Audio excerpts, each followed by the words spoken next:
I'd like to offer you a very warm welcome to Rosa's 2026 Summer Conference. I'm absolutely delighted that so many of you have been able to join us today. We know that over 800 people have registered for this conference, and we're absolutely thrilled to have been running these events since 2020. I know some of you have joined us year after year, and for others this will be your first time. Wherever you've come from and however long you've been participating for, you are all very, very welcome.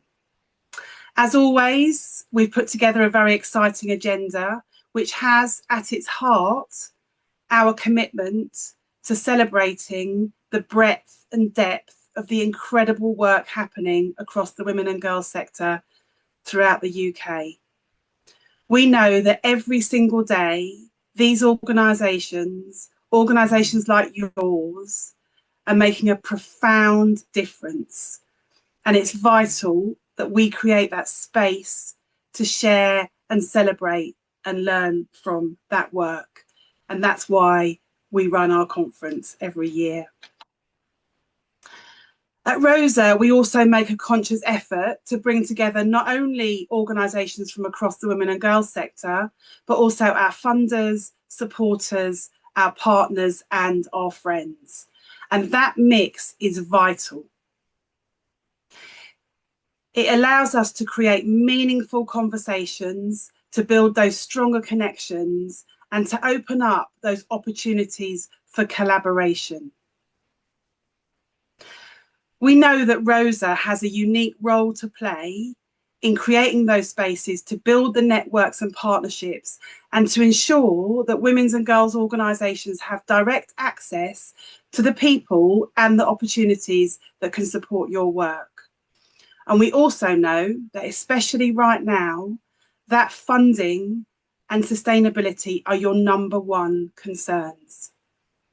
Many of you will be aware that in 2023, we published our mapping research, which showed that just 1.8% of all charitable grants were awarded to women-led women's and girls' organisations. And last year, we published research that showed that 90% of women's and girls' organisations were experiencing increasing demand. That is far higher than the average across the charity and not-for-profit sector.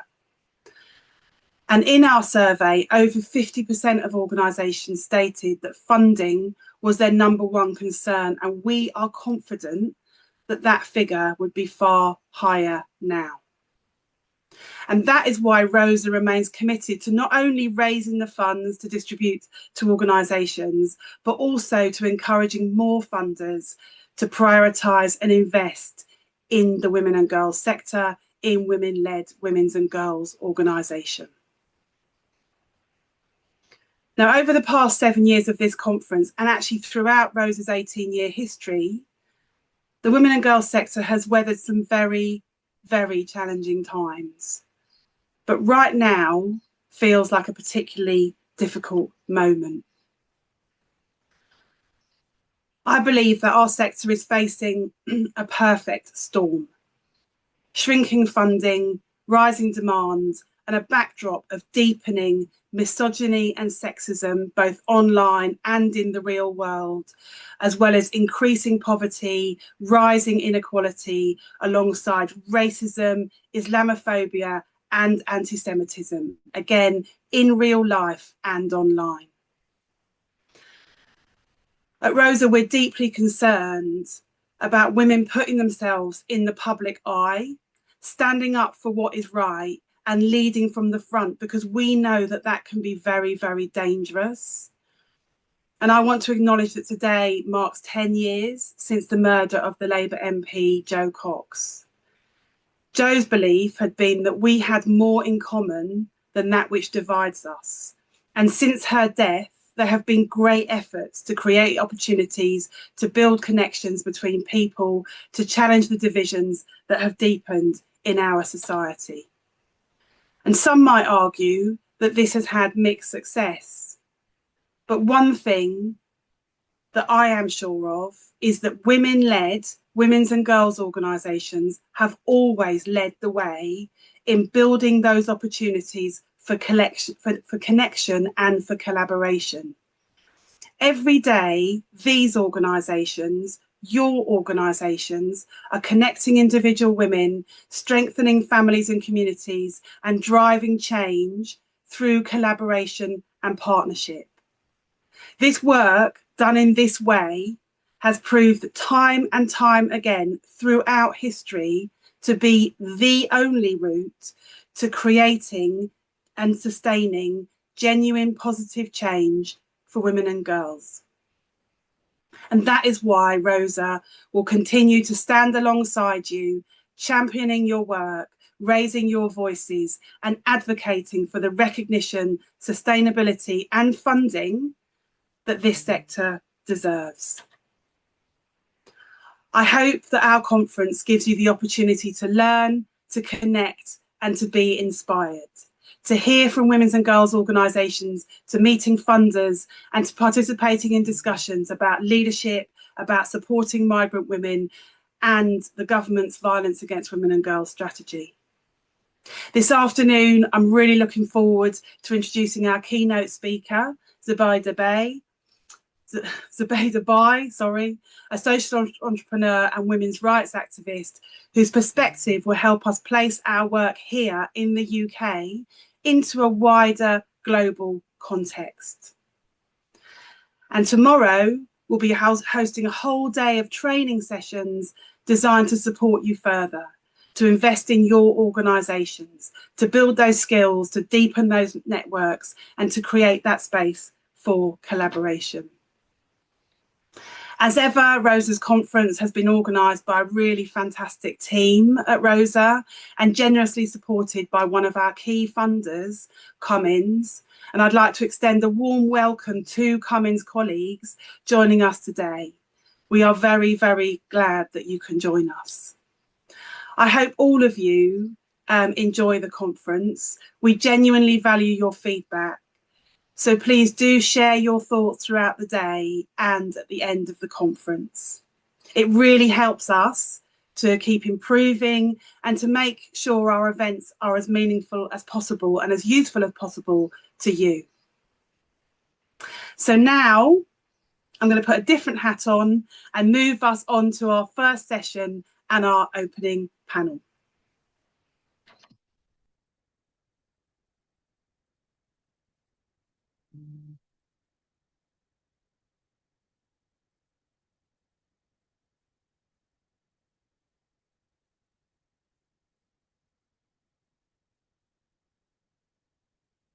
Brilliant. Fantastic. Here is our opening panel of the 2026 Rosa Conference. And this session is an opportunity to hear directly from women's organisations across the country as they share their work, their challenges and their insights. So please please join me in welcoming our panel. We have Mariam Ahmed of Amina Muslim Women's Resource Centre, who will be talking about their research and campaigning work on the issue of extended family abuse. We have Ebinehita Iyere of Milk Honey Bees on their Black Girl Changemakers programme. We have Bethan Davies on how SWWOP supports vulnerable women in Sheffield involved in sex work. And we have Eloho Efemuai on the impact of Adelphe Connect's work to challenge menopause stigma. And then finally, we'll hear from Poornima, Kirloskar-Saini on Kundakala's sewing and enterprise programs. So first up, I would like to invite Mariam to join us to share her thoughts. Good morning, everyone, and thank you for having me. I'm just going to share my screen and my presentation for today. Bear with me here.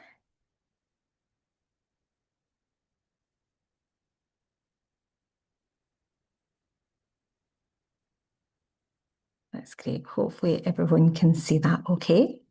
It's an absolute pleasure to be here today and to present on the work that I deliver.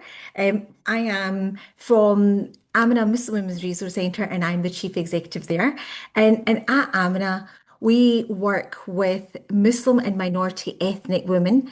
And what we do is we deliver violence against women services across Scotland. We have the National Helpline for Muslim and BME women. And we also have our leading domestic abuse and financial advocacy service, as well as our weekly wellbeing projects. And we also deliver employability programs. So this is a bit about what our four key projects are. Often what we are dealing with in Amina is women in crisis, women who are experiencing poverty, isolation, discrimination, and gender-based violence. Now, I worked in the violence against women sector for almost 2 decades now. And the one area that I've taken a particular focus on is coercive control. And there's something that's always troubled me, and that is that when we speak about coercive control, we're often thinking about intimate partner violence, and especially within Scotland. Now, of course, that's hugely important, but I know from listening to many women for many years that working in the sector, particularly from South Asian communities, that the picture was a lot more complex. So women would tell us in Amina that they were being abused by their husbands, but they were also being abused by their mother-in-law, their father-in-law, their sister-in-law. And they weren't just dealing with one perpetrator, they were dealing with multiple perpetrators, often all living under the same roof. And many of us might know this as the extended family system. So, yes, we wanted to hear about their experiences and we wanted to understand exactly this abuse that was largely invisible. So there was very little evidence, and frankly, very little recognition of what these women were going through. So we thought that this research was going to be really important. And with the funding from the Rosa Fund, we wanted to shine a light on something that had remained hidden for far too long. And as we know that this issue, if we wanted it to be taken seriously, what we needed was a large data set of women to be spoken to. So we'd actually spoken to 93 BME women in Scotland, 93 women who had shared their stories of fear, shared their stories of isolation and control, and stories that challenged the narrow way that we often understand domestic abuse. Now, our report is called Sabr, Silence and Struggles. And while sabr means patience in Urdu, what women were describing was not patience, it was definitely endurance. Endurance in the face of relentless abuse. And I wanted to bring one of these stories to reality with a woman called Amina, and we have protected her identity. So we've obviously changed quite a few details around. Now, for Amina, the abuse often looked like exhaustion. And I'm going to kind of read out her case study because, in my opinion, it was also borderline human trafficking. Now, she was a migrant woman who came to the UK on a spousal visa. Her visa had expired, and 8 years prior, with daily promises from her British husband that, we're going to get your visa sorted, we'll do this, we will definitely get it done soon. But that just never happened. And 8 years on, she was in this situation. Now, she stayed with his family and followed a very strict schedule and did not have a choice otherwise. Her day started at 6 in the morning and she had to make her husband a cup of tea. He demanded this and he said that he was unable to make this for himself. Now, before her mother-in-law woke up, her breakfast had to be ready for her. And then her father-in-law would wake up. He would expect a cup of tea. He would go in for his shower and he wanted his breakfast all ready for him. So it basically by 11 o'clock, she'd spent about 5 hours caring and cleaning and cooking for everyone else except for herself. Lunch then had to be served, and her husband, she said, would often come home from work for his lunch break and expect lunch to be served. And if it wasn't, then her in-laws would say, look, we've got prior schedule engagements. You've just now made us late. Now, one thing that she was allowed was a little walk every single day. So she was allowed to take a walk, and this was because she suffered from high blood pressure. And again, after her walk, She was then back to the same old routine. She had to make more tea, more snacks, more dinner prep for her in-laws. And what was quite interesting that she said was that her sister-in-law would come home daily to her mum's house for dinner with her children. So she wasn't just cooking for herself, she was often cooking for 9 people. So by 11 o'clock at night, she had also had to massage her mother-in-law's feet. And again, because her mother-in-law would complain that her mother-in-law was tired, and if she didn't do so, her mother-in-law would complain to her husband. So, again, this is what, about 17 hours of caring for everyone else. And when I really heard the story of Amira, got thinking that this woman was never allowed to rest. She was never allowed any privacy. She was never allowed any independence. She was never allowed simply to be. She wasn't even allowed to see her family who stayed locally down the road. Her movements were closely monitored. She was a slave and she was abused if she was not told to do, if she didn't do everything that she was told to do. Now, this was coercive control, and everyone in that household took part in that abuse. It isn't culture and it isn't tradition, and it certainly isn't care. And the women we spoke to made one thing abundantly clear: services don't always recognize these experiences, systems don't always recognize these experiences, and too often the law doesn't recognize their experiences. We had one woman who'd actually said that she went to the police and she reported her in-laws as well as her husband. And she was told, you know what, we can charge your husband, but everything to do with your in-laws, that's muddy waters. And it was completely discounted. So we are committed. And if we are truly committed to ending violence against women and girls, we need to understand who the perpetrators are, because domestic abuse and abuse does not always look the same for everyone in different communities.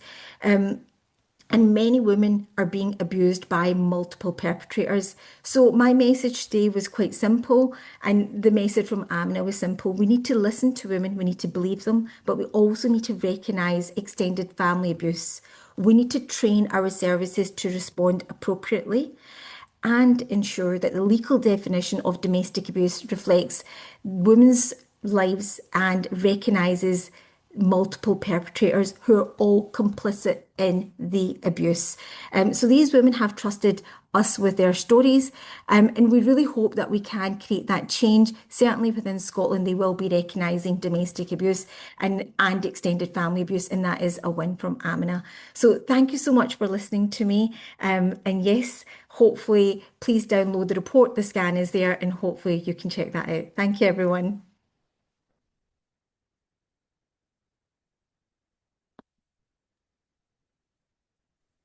Thank you so much, Mariam. That's brilliant. I should have said at the start that we're going to hear presentations from all of the panelists, and then we will be taking questions at the end. So do please post questions for the speakers in the Q&A panel. It should be visible in your Zoom controls, and we'll take as many as we have time for. So I'm going to now invite Ebinehita to join us on the panel, I believe.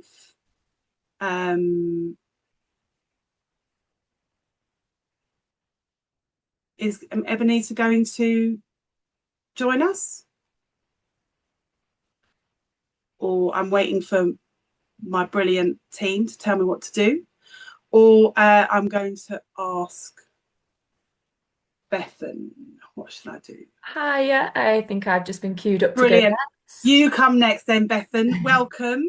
And I'm delighted to hear from you today. So I won't take up any more of your time. Bethan, over to you. Brilliant. Thank you very much. I'm also just going to share my screen with everyone. So yeah, off we go. My name's Bethan Davies. I'm the fundraising lead at Sheffield Working Women's Opportunities Project, otherwise known as SWOP. So who is SWOP? We have been going in Sheffield for over 33 years. Oh, sorry, my screen's just gone a bit slow. Yeah, we've been supporting women who are involved in sex work in Sheffield for over 33 years. This has mainly been street sex work, but we also support women who work out of properties, or increasingly we see women working online. We are a female-only space, but we do provide outreach support to male-gendered sex workers who identify as female and men who have female sex working identities.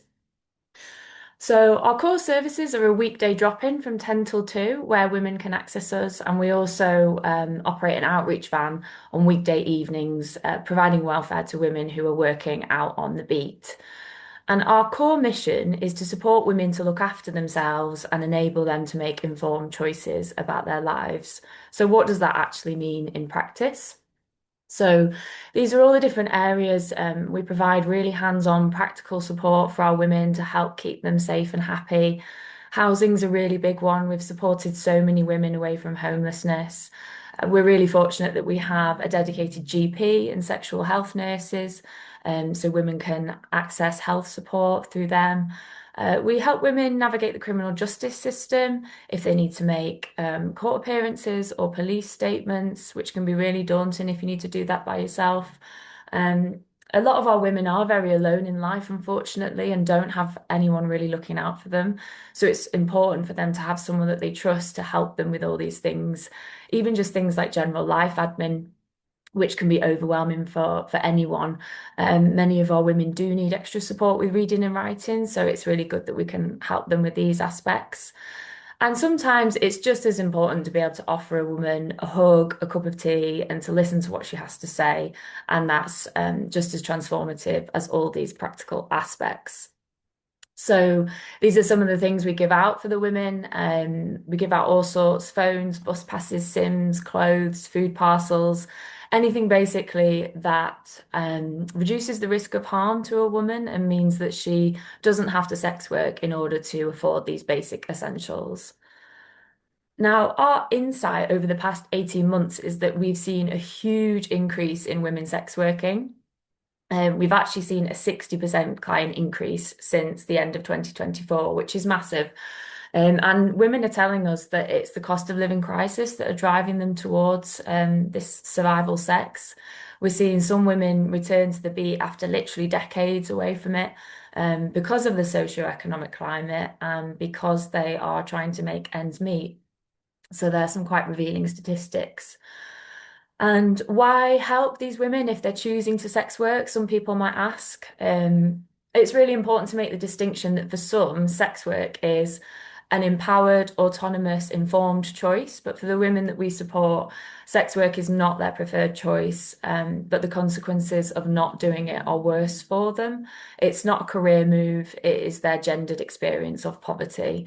And unfortunately, we see violence, sexual violence, abuse, exploitation, trauma, deprivation, homelessness, addictions, mental health issues, things like cuckooing, are all a daily reality for our women.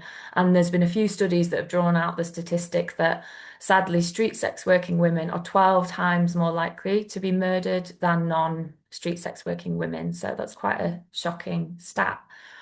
I'm just going to talk really briefly about one woman's journey through SWWOP. I'm going to call her client E.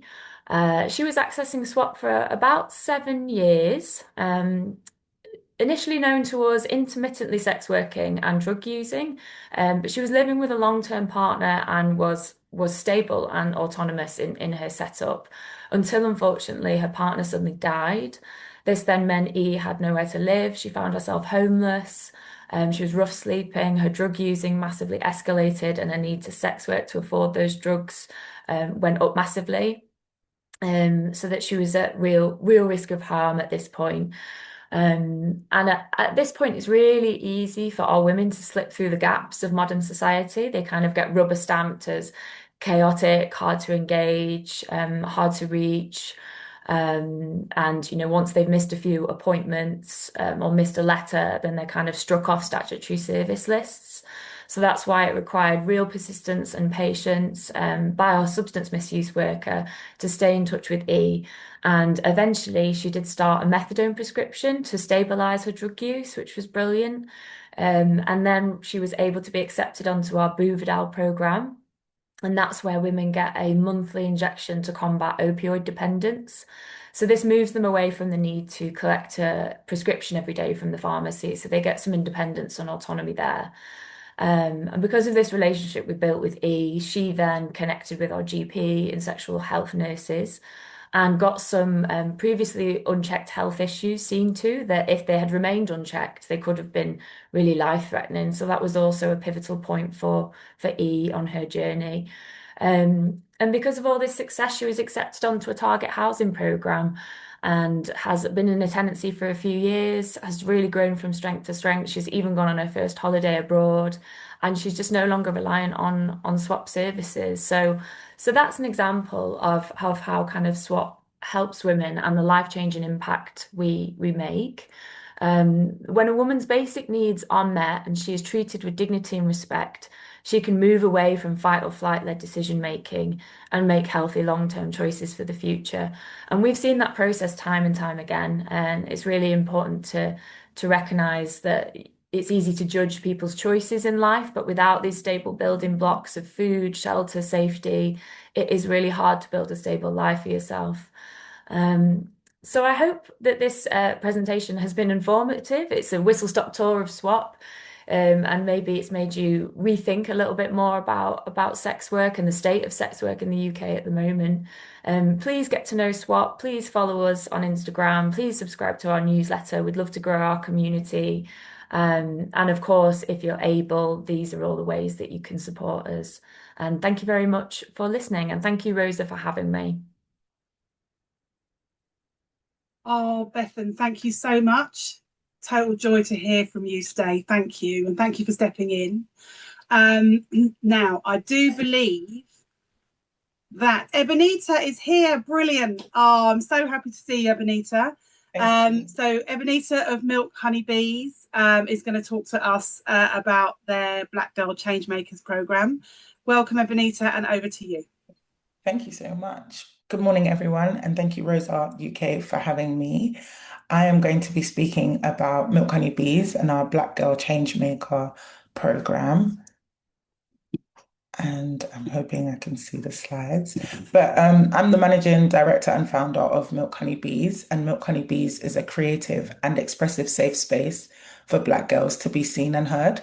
We work at the intersection of race and gender, and we use creative and research methods to support Black girls through mentoring, leadership, and a wide range of other skills. We work with Black girls at the intersection of race and gender because Black girls are both invisible and hypervisible, and the labels such as angry, adultification, hypersexualized, you name it, are the reasons why we do this work to kind of ensure that Black girls are aware of the issues that are affecting them, but also can create the changes and the solutions. Our Black Girl Changemaker program is a research, which is co-production, embeds creativity, which is design, and obviously creating change. It supports Black girls through leadership and research and enables them to create the solutions. We've been fortunate for the girls to be supported to create research such as our See Us, Hear Us research, such as our In Her Shoes and our See Us, Hear Us Lambeth work. The research that we do always enables girls to be at the forefront and ensuring that they are the people that are co-designing and leading the co-design, whereas we as practitioners, we're learning with and for Black girls at every point in time. The worst thing is I can't actually see my slides right now, so I don't necessarily know where I am. So sorry, everyone. Ebinehita, I think we've got a technical, let me just stop you there for a second. I'm just, if you could see me, I might have a headset on and a little thing, but I haven't. I'm just getting some info from the team about slides. I'm so sorry, Ebinehita. No, it's okay. The team has been, I can keep going. Do you know what? I'll just keep going. It doesn't matter. Okay, you keep going, and when we can get them up, we will. Yeah, that's fine. So yeah, essentially I was saying that the thing about Black Girl Changemakers that I really like is that I have this notion that research needs to become sexy again. Like research is so flat and young people are the best type of researchers. And where Black girls live at the intersection of race and gender, it's important that they are afforded the same type of skills, leadership, and space to research the topics that are important to them. I think another thing where we saw things that happened to like Child Q and the passing of Eliane, it's important to know that Black girls became a moral panic and continue to become a moral panic. And once that moral panic is over, no one really supports them. And that's where Milk Honey Bees exist, to support them throughout their journey, not just when there's an incident of trauma, because Black girls are non-monolithic. We see that Black girls have the highest, disproportionately now, are affected by exclusion rates. And there's so much research about exclusion, but no research that actually talks to Black girls about exclusion. And so all the work that we do essentially is making sure that Black girls are leading, they're seen, they're heard, and other people like yourselves understand that when it comes to co-production and co-design, involving those that you support at the core and center to be able to support the leadership of this enables your organization and the work that you're trying to do to be a lot more beneficial. And then the impact on the girls is amazing. I've got girls who are authors, I've got girls who have gone on to leadership roles, I've got girls who have published research about their schools, and their schools have embedded it into their school-based policy or embedded it into how they change things. I think that one thing that my slide would have also said that you'll notice about honeybees, if you check out our work, is that the creativity part is really central to the co-production and co-design. Our reports don't necessarily look like your standard academic report. And the reason it's done like that is because we asked girls what would make them want to pick up research, and they responded, if it looked and felt like me. And so it's important to know that where creativity is something that allows young girls to express, we use it at Milk Honey Bees as one of our core research methods. And we've produced films, podcasts, research reports, and we're about to produce a zine. I would have showed you some of this on my slides, but I guess essentially what I've come to say really is that giving Black girls the tools for change enables us all to create change. Black girls are non-monolithic, and they do live at the intersection of race and gender. And so it's important to understand the issues that are severely affecting them. And the last thing I would say is, if you are doing any kind of co-production, research-based projects, ensuring that young people, specifically young women and girls that we support, are at the forefront of what we do. I think I've done it justice. How remarkable, Ebinehita. That was brilliant. You gave such a brilliant presentation with no presentation to share. So absolutely well done. And thank you so much. And like I said before, if anyone wants to post any questions, there should be 3 dots at the bottom of your screen where you can press on that and put Q&A. But the speakers so far are getting a lot of love in the chat as well. So I hope you will take a bit of time to read that. I'm now going to ask Eloho to join us. Brilliant. Thank you. Thank you so much, Rosa, for having me this morning. I'm going to share a bit about Adelphe and what we do. I started Adelphe Connect because it was something I needed but could not find. When I came to Scotland as a migrant woman, I was navigating systems that were not built for people like me. There was the culture shock, uncertainty, and that quiet feeling of being an outsider, trying to work out how things worked and where I belonged. What changed everything was finding other women who felt the same. We began to walk together, and in that journey, women found confidence, connection, and a renewed sense of possibility. Since then, we have supported over 750 women across Scotland, and every single one of them has reminded us of why Adelphe Connect exists. But a few years into our work, something started to happen to me personally that I had no words for. I was permanently lethargic and anxious. I had lost the confidence that I spent years building. I was getting migraines, back pains, IBS symptoms, headaches, and I felt like I was just falling apart. I had no idea why. It never for once crossed my mind that what I was experiencing could be perimenopause, because nobody had ever told me. I thought menopause meant your periods stopped and you had hot flushes. That was the full extent of what I knew. When I finally discovered what was actually happening to me, I was shocked. And then I felt a wave of relief, not because my symptoms disappeared, but because I finally had a name for what I had been going through. I also learned that women from Black and ethnic minority communities experience perimenopause earlier with more intense symptoms for longer. Plus, we are far less likely to be diagnosed or supported, because in so many of our communities, this is simply not talked about. Not at home, not between friends, not between mothers and daughters. Women are just expected to carry on, and so they do quietly alone without ever understanding why they feel the way they do. And menopause does not stay quiet at all. It touches relationships, it touches work, it touches confidence, and even identity. Without support, a woman is not just struggling physically, she can begin to lose herself without even knowing why.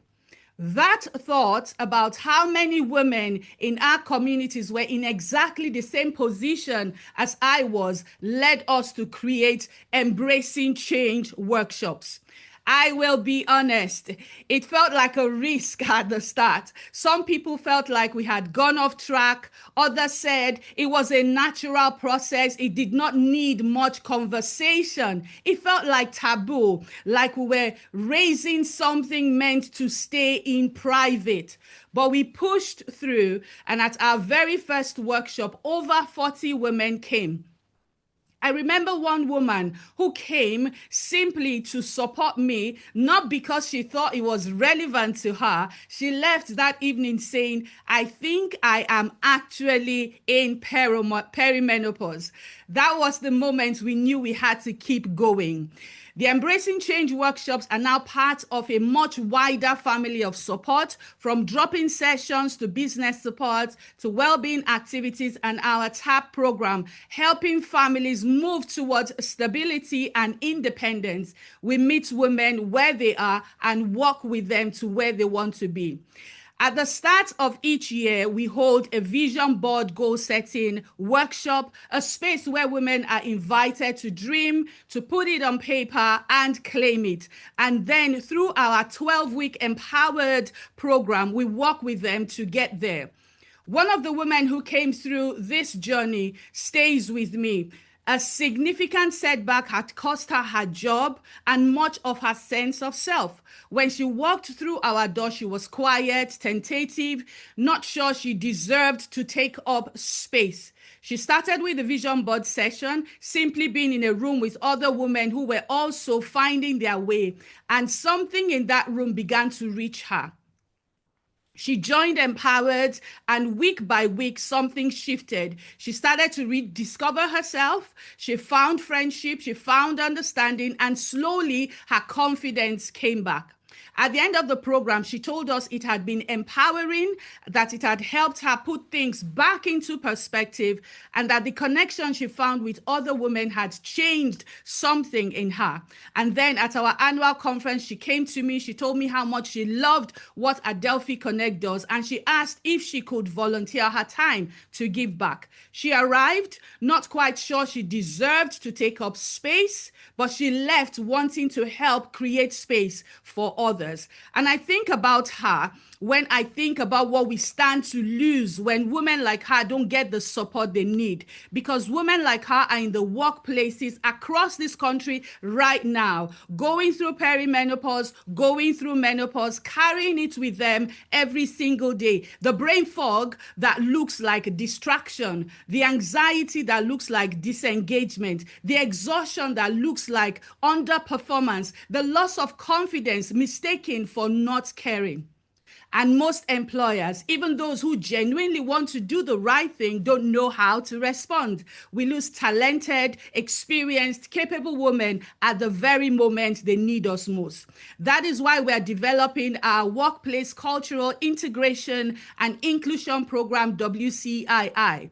WCII is part of an organization's EDI journey. It helps businesses move beyond policy on paper and create workplaces where female staff feel seen, they feel heard and valued. We address challenges women face at work, including caregiving, career progression, menopause, the gender pay gap, imposter syndrome, and burnout. And we start at leadership level because that is where real change begins. When women thrive at work, organizations thrive. WCII is not just the right thing to do, it is a strategic investment. And I would love to talk to any of you about what that could look like. This is what is possible, and there's so much we could do together. Please do connect with me on LinkedIn or visit adelpheconnect.co.uk. I'll genuinely love to hear from you because no woman should have to navigate change alone. Thank you. Incredible, Eloho. Thank you so much, and really, really appreciated that talk. So now I'm going to ask Poornima to join us. Welcome, Poornima, who is from Kundakala's Sewing and Enterprise Programme. You're welcome. Thanks, Rebecca. Hi, everyone. I'd like to start off my presentation by giving you two hardcore facts about women from ethnic minority backgrounds in the UK. Fact number one is that they're 2.3 times more likely to be in poverty than their white counterparts. Fact number two is that they're twice as likely to be in debt. Now, this is understandable when we look at some family units of ethnic minority backgrounds, where the roles are very clear-cut. The men are the main providers of the family, and the women are the main caregivers, not only for their children, but also for the older members of the family.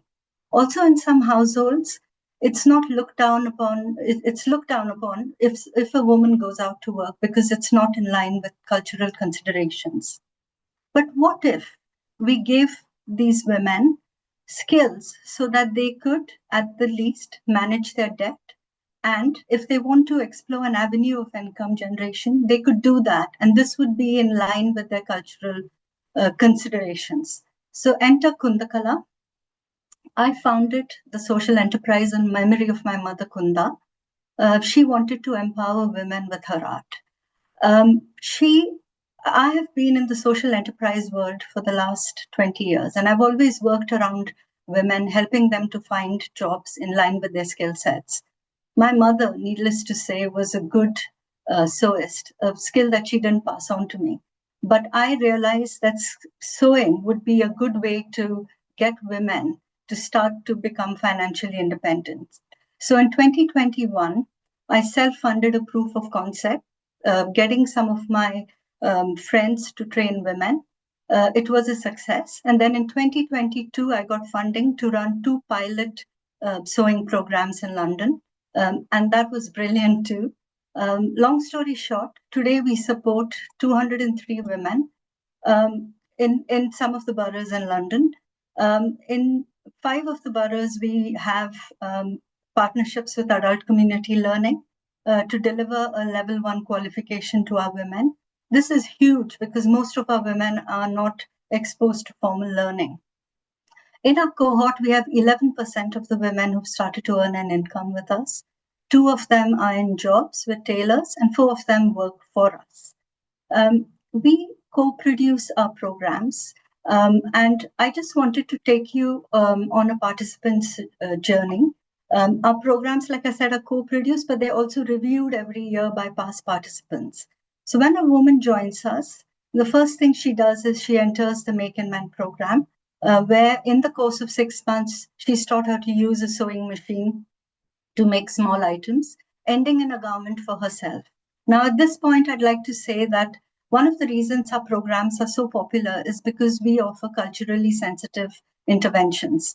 Women in our first programs were slightly worried that they would be asked to make a skirt or trousers for themselves, and it's not in line with their culture. So we have different patterns for things like abayas, tunics, skirts, trousers, and that makes them very comfortable.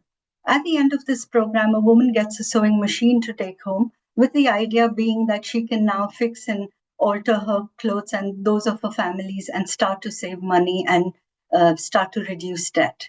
After the Make and Mend program, a woman has the option of joining a community champion program, which is a paid role within the organization to assist in other subsequent programs. But for everyone else, they move on to a more advanced alterations and upcycle program where we are now teaching them the skills to earn money via sewing. So they learn how to alter clothes professionally, they learn how to make products professionally, and then they're given business and finance advice in the form of workshops. Once they finish this and they graduate from this, women who are interested can join the Kundakala collective. This is a group of women who started to earn an income, but they come out in groups with us to when we host repair cafes or when we have market stalls. The idea is that the women are given the first support in the first rung of the ladder, and then they're encouraged to go out on their own and make contacts and capitalize on the networks that we've given them. Now, if we look at the programs, it's very obvious that the outcomes are being able to save money and being able to explore an avenue of income generation. But there are far more positive outcomes to our work. And they are most of the women have formed friendships, they feel more connected to the community, they have better mental health, they feel more integrated, and they feel quite proud that they can now contribute to the economy.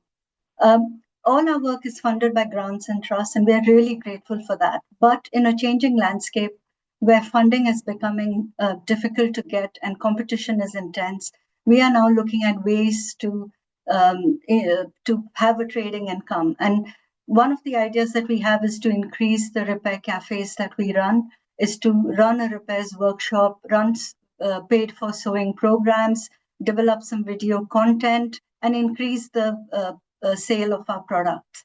But we can't do this alone. We need you. Come and join us. If you're an employer or an organization, please talk to us about repair cafes and repair workshops. If you're an individual, do go to our Threads of Support page to see how you can help us. And thank you so much for having me. Thank you so much for listening. And if you want to get in touch further, here are my contact details and the details of my organization. Thanks again.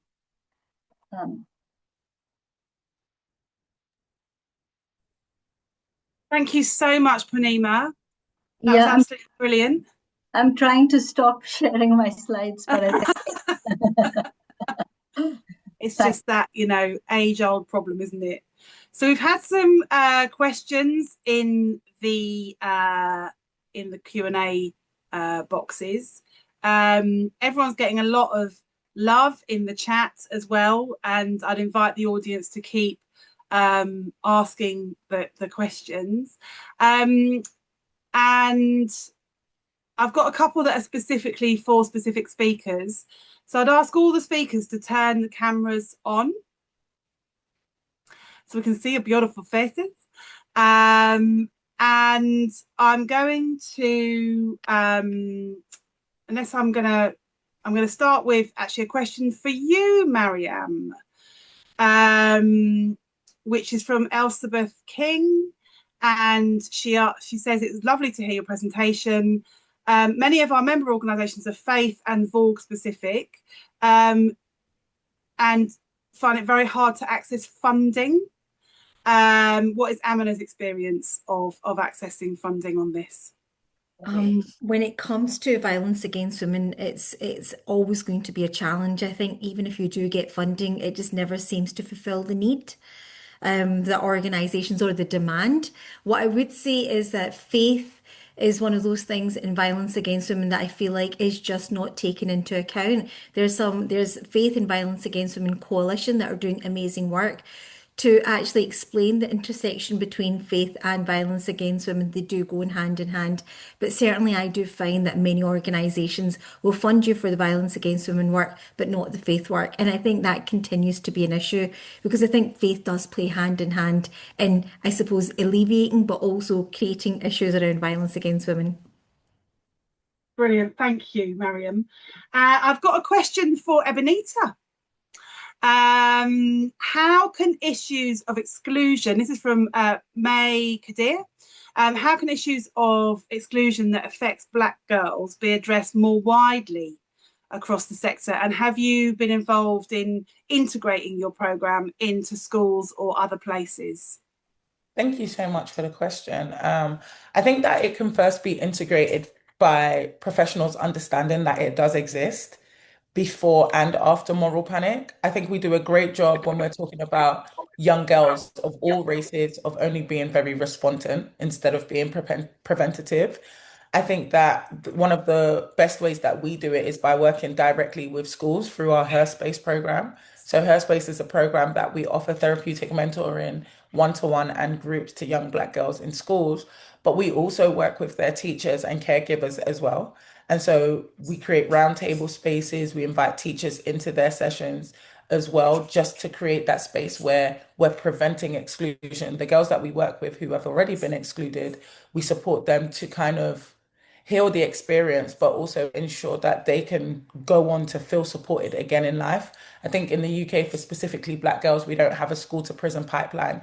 We have a school to non-engagement pipeline.